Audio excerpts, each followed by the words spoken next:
open up for questions. Well, tremendous effort by UT Arlington. Fully expected our game to be very, very difficult tonight, and watching them on film, the way that they play defensively and the way that they make you work defensively on their motion, it's just a hard game. It really is. And we made it a little bit harder on ourselves in the first half with our turnovers.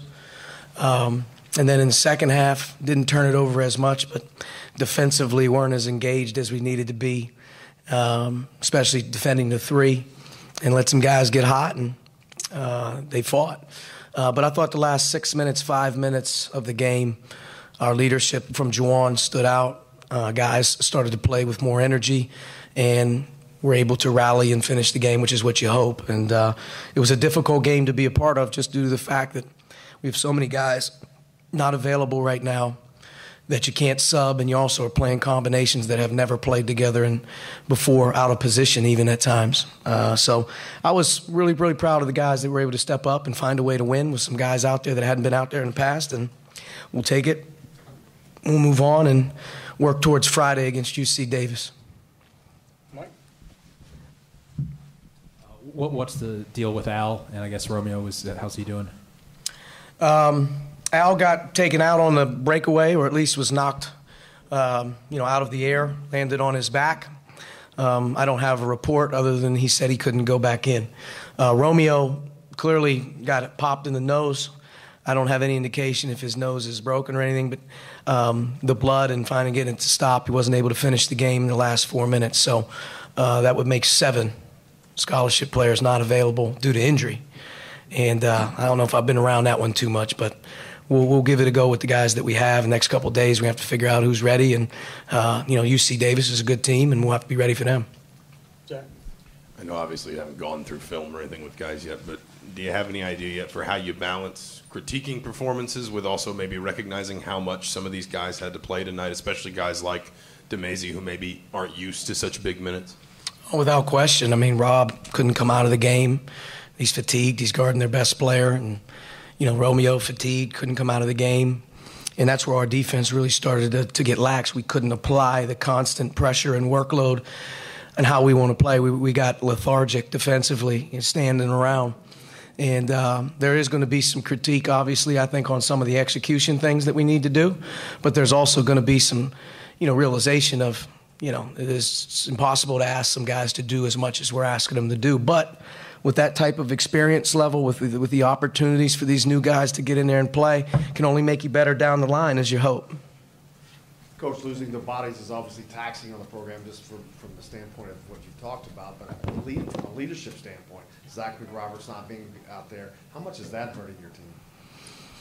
Yeah, I mean, it's playing a factor that some of our veteran guys aren't there. So, some of these guys like Rob and Romeo DeMezy who played in the game, that's the first time they've probably ever experienced a home game with a little pressure on them. That's game pressure, so to speak.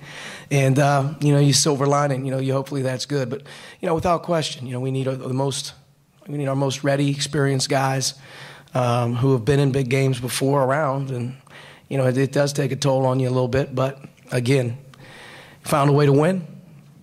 So let's get better and figure a way out to win the next one. Andy? You talk about, DeMazy almost went behind the back when he didn't need to at one time, but down the stretch, he hits a big 3 with the shot clock down, then had the confidence to take and hit another jumper on the baseline. That's the kind of thing, hopefully, that can help as things progress. And he doesn't know what he doesn't know, right?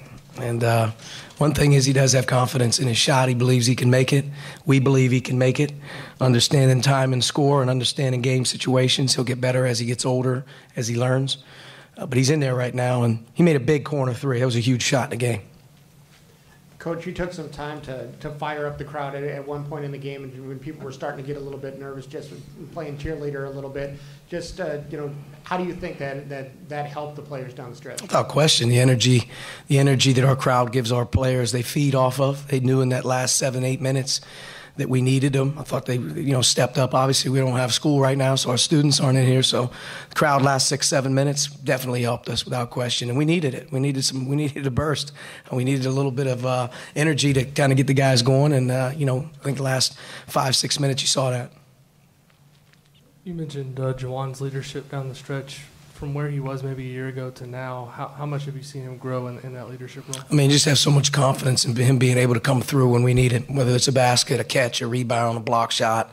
I mean, he filled the stat line up tonight, and he didn't even play with a group that he's normally accustomed to playing with. He was with Justin and Fitzner. We've never even practiced with that lineup before. So, to his credit, he was able to hang in there. He's smart. But, some of these games right here, when things aren't going real well, you need your aces to kind of stick their head out and say, let's go. And I thought he did that. 3 blocks, 3 steals, 4 assists, 6 offensive rebounds. I mean, big baskets. He was good. Coach, Deron Davis, is he added to that out indefinitely group? I would think so, yeah. I'm not sure what his situation is. We found out this morning he's obviously got some Achilles soreness in his other leg. He had some pain running. And, I just listen to what they tell me. If he wasn't available tonight, so I guess we'll see tomorrow where he's at with some things, and hopefully we can get him back. All right, Coach, thank you. Thank you. Happy Thanksgiving.